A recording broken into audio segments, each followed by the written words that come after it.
Good morning students, कैसे हैं आप सब? होप सो आपकी NSCGS की तैयारी बहुत अच्छी चल रही होगी. So I doctor Kajal Bodhwani is again back with a new topic of a biology series for NSCGS, that is diversity in living organisms. तो आइए डिस्कस करते हैं डाइवर्सिटी के क्वेश्चंस. चलो क्वेश्चन नंबर फर्स्ट से स्टार्ट करते हैं. द क्लास एप्स, एप्स यानी कि बर्ड्स की क्लासेस की बात की जा रही है, have all the following features except that. सारे फीचर्स हैं एक्सेप्ट एक के अलावा. Four limbs are modified into wings. Yes, four limbs upper limbs wings में मॉडिफाई हो गई है. Respiration is not through lungs. This is wrong. It's through lungs only. This is wrong. Heart is four chambered. Aves and mammals में four chambered होते हैं. Skeleton is light, तभी वो fly कर पाते हैं. So incorrect is second option. Clear, easy one. Question number second. Radial symmetry is found in. Radial symmetry की बात की जा रही है आपको. तो रेडियल यानी कि किसी भी एक्सिस में काटू, किसी भी प्लेन में इक्वली कटेगा. तो वो किस में मिलती है? हमारी सिलेंटेटा एंड टीनोफोरा में, इनमें ही मिलती है. एंड एडल्ट के एकाइनोडर्म्स में. तो आंसर क्या हो जाएगा? सिलेंट्रेटा. क्लियर. नेक्स्ट की बात करते हैं. Question third. An example of phylum echinodermata. Echinodermata phylum की बात की जा रही है. एग्जाम्पल कौन सा है? प्रॉन्स, आर्थ्रोपोडा के, starfish, yes, octopus, mollusc and Apis. तो हनीबी यानी कि again arthropoda. So answer is starfish. Again a very easy question, यानी कि आपको एक एक फाइलम के एग्जाम्पल्स अच्छे से याद होने चाहिए. ये एक इम्पॉर्टेंट टॉपिक है. और दूसरा है बेसिस ऑफ क्लासिफिकेशन. ये इम्पॉर्टेंट टॉपिक है कि अगर इतना आ जाता है तो आपको इजीली मैक्सिमम आप 50-60% क्वेश्चंस आप कर सकते हो बेसिस से. क्लियर. आगे चलते हैं नेक्स्ट पे. Question fourth. Binomial nomenclature was introduced. Binomial यानी कि two naming which includes genus and specific epithet. किसने दिया था? कैरोलस लिनस ने. तो ऑप्शन देखिए, answer number fourth. Clear, easy one. Next fifth. A group of freely interbreeding organism. जो freely interbreed कर सकती हैं उनको हम लोग क्या बोलते हैं? स्पीशीज. एग्जैक्ट एनसीईआरटी की लाइन है कि ऐसी ग्रुप जो आपस में इंटरब्रीड इजीली कर सकता है उसी को हम लोग क्या बोलते हैं? स्पीशी. क्योंकि सेम स्पीशी के ही आपस में इंटरब्रीड करते हैं, डिफरेंट स्पीशी के नहीं कर सकते. Next question number 6. In Whittaker यानी कि R H Whittaker classification unicellular organism. Unicellular की अगर हम बात करें तो यूनिसेलुलर हमें पता है इसमें दो आ जाते हैं. या तो हमारे हम मोनेरा की बात कर लें या प्रोटिस्टा की. लेकिन मोनेरा प्रोकैरियोट से एंड प्रोटिस्टा यूकैरियोट से. तो हमसे सिर्फ यूनिसेलुलर पूछा है और ऑप्शन में आप देखोगे तो कहीं भी मोनेरा नहीं है बट प्रोटिस्टा है. तो आंसर क्या हो जाएगा? First protista. Clear. Next. The body cavity of arthropoda is. Arthropoda की हमें पता है हीम लाइक कैविटी होती है जिसको हम क्या बोलते हैं? हीमोसीलोम, हीमोसील सॉरी. सो उसमें हीम लाइक ब्लड कैविटी होती है जिसको हम हीमोसील बोल देते हैं. Clear. So answer is third. Next. Respiration in arthropods. Arthropods एक स्पेशल कैटेगराइज आ जाते हैं रेस्पिरेशन की टर्म्स में. तो अगर मैं बात करूं गिल्स, जो किस में होते हैं? प्रॉन्स में. तो ये सही है. बुक लंग्स हमारे स्पाइडर्स एंड स्कॉर्पियंस में होते हैं, बुक लंग्स. नेक्स्ट बात करें ट्रैकिया, तो ये किस में हो जाते हैं? इंसेक्ट्स में. तो तीनों की कैटेगरीज मैंने मेंशन कर दी है. So answer is all of the above. की रेस्पिरेशन सबके थ्रू होता है. Clear. Next. The common name of Ascaris. Ascaris यानी कि एस्की हेलमेंथीस. तो एस्की हेलमेंथीस का दूसरा नाम round warm. Clear. And platform हमारे प्लेटी हेलमेंथीस हो जाते हैं. Next question number 10. Which of the following is exclusively mammalian character. इसमें से कौन सा है जो सिर्फ और सिर्फ मेमेलियन कैरेक्टर की ही बात कर रहा है? तो हम देखें, फोर चेम्बर्ड हार्ट मैमल्स के पास होता ही है. डायफ्राम अगेन हमारा मेमेलियन कैरेक्टर है. प्रेजेंस ऑफ एक्सटर्नल ईयर्स, ये भी मैमल्स में ही होते हैं. सो आंसर हमारा अगर इसकी बात करें four chambered heart, but answer में तीनों नहीं है, बट फोर चैम्बर्ड हार्ट किसके पास होता है? क्रोकोडाइल्स के पास भी होता है, जो कि रेप्टाइल में आ जाता है। और हमारी एप्स, बर्ड्स, उसके पास भी फोर चैम्बर्ड हार्ट हो जाता है, तो वो एक्सक्लूसिवली मैमेलियन कैरेक्टर नहीं है। बट डायफ्राम और एक्सटर्नल ईयर्स ये मैमेलियन कैरेक्टर है। तो हमारा आंसर क्या हो जाएगा? Second and third. Clear? Next पे चलते हैं, subjective questions. Question number 11, sea anemone and corals belong to clade anthozoa.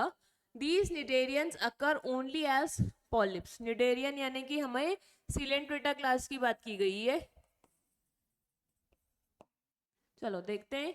Corals live as solitary or colonial form, often forming symbiosis with algae. Many species have hard and exoskeleton of calcium carbonate. Each polyp generation builds on the skeletal remains of earlier generation, constructing rocks with shape characteristic of their species. These skeletons are what usually think of a coral. coral की बात की गई है, यानी कि हमारे Coelenterata characters की बात की गई है ना। तो हमसे पूछा है compare the polyp and Medusa form of cnidarians. तो पॉलिप एंड मेडुसा फॉर्म को हमें कंपेयर करना है। मैं बात करूं पॉलिप, पॉलिप कैसे होते हैं हमारे? सिसाइल, यानी कि fixed at a place. Shape की बात करें तो सिलेंड्रिकल शेप। और यही इनकी मैं बात करूं मेडुसा, कैसे हो जाएंगे? Free swimming. और शेप कैसी हो जाएगी? Bell shape.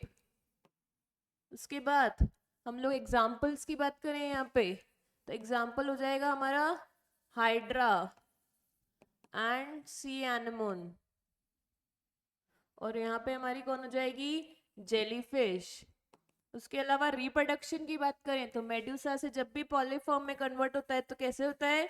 सेक्सुअली, यानी मेडुसा सेक्सुअली फॉर्म में करता है।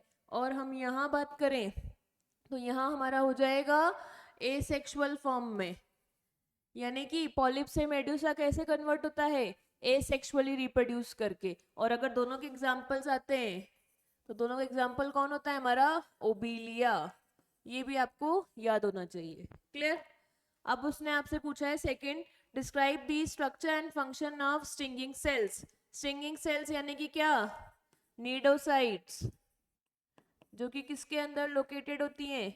निमेटोसिस्ट के अंदर।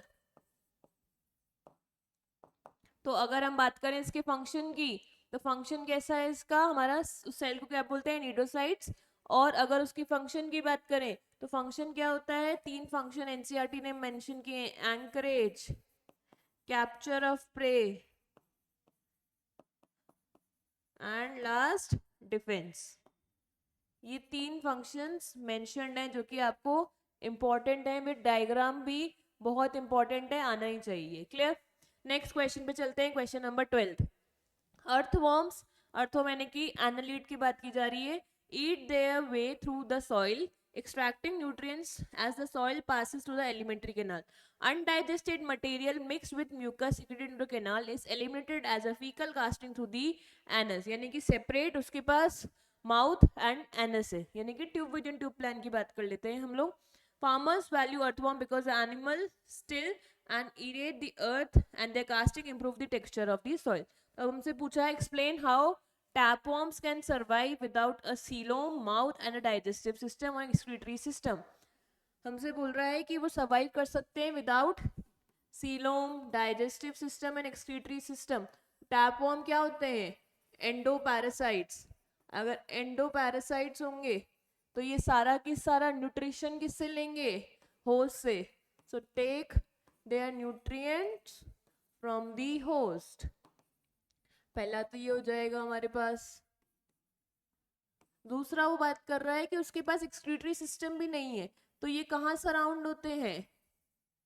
Surrounded in the extra cellular fluid of the host.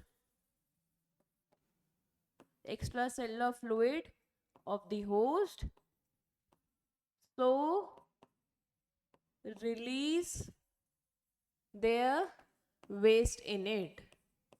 क्या करते हैं कि होस्ट के एक्स्ट्रा सेलुलर फ्लूइड में सराउंड होंगे तो जितना भी उनका एक्सक्रीटरी सब्सटेंस वेस्ट मटेरियल होगा वो होस्ट में ही रिलीज आउट कर देंगे और अपना सारा के सारा न्यूट्रिएंट्स भी कहाँ से लेते हैं, होस्ट से, क्योंकि उनके पास डाइजेस्टिव सिस्टम एब्सेंट होता है। क्लियर। नेक्स्ट क्वेश्चन की बात करते हैं। Annelid anatomy can be described as tube within tube plan. Explain. Tube within tube plan है एनालिड्स के पास। क्वेश्चन नंबर सेकंड, एनालिड्स के पास क्या है, tube within tube plan. तो tube within tube plan का मतलब क्या हो गया कि क्या शो कर रहा है हमको, they have a separate opening for a mouth, for mouth and anus, यानी कि दो अलग अलग ओपनिंग है हमारी माउथ एंड एनस। तो उसमें और क्या लाइन करता है, line by a body cavity, जिसको हम क्या बोलते हैं, coelom. They are true coelomates और यू सीलोमेट्स बोल सकते हैं हम लोग इसको। Clear. Next, how do nematode, nematode यानी कि एसके हेलमिंथीज की बात कर रहा है, and annelid body plan differ. हमसे पूछा है क्वेश्चन थर्ड, नेमेटोड यानी कि एसके हेलमिंथीज की बात करिए आपसे in the term of annelids, इनकी बॉडी प्लान कैसे डिफर कर रहा है। तो सबसे पहले तो एनालिड्स हमें पता है ट्रू सेगमेंटेशन शो करते हैं, यानी कि इनकी बॉडी कैसी है, सेगमेंटेड, यानी कि एक्सटर्नल इंटरनल में डिफर्ड है, बट इनकी कैसी है, अनसेगमेंटेड।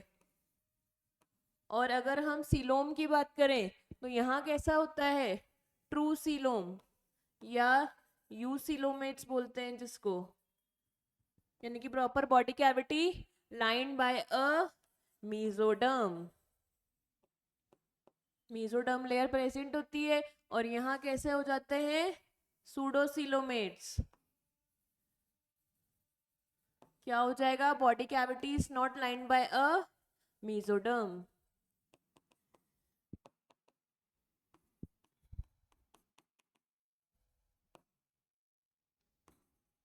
क्लियर। तो ये सारे डिफरेंस हो जाएंगे हमारे एसके हेलमिंथीज और एनालिड्स के बीच। यही सारे क्वेश्चंस हैं, यानी कि ये सारे क्वेश्चंस कहाँ से थे, हमने देखे बेसिस ऑफ क्लासिफिकेशन से ही सारे के सारे क्वेश्चंस दिख रहे हैं।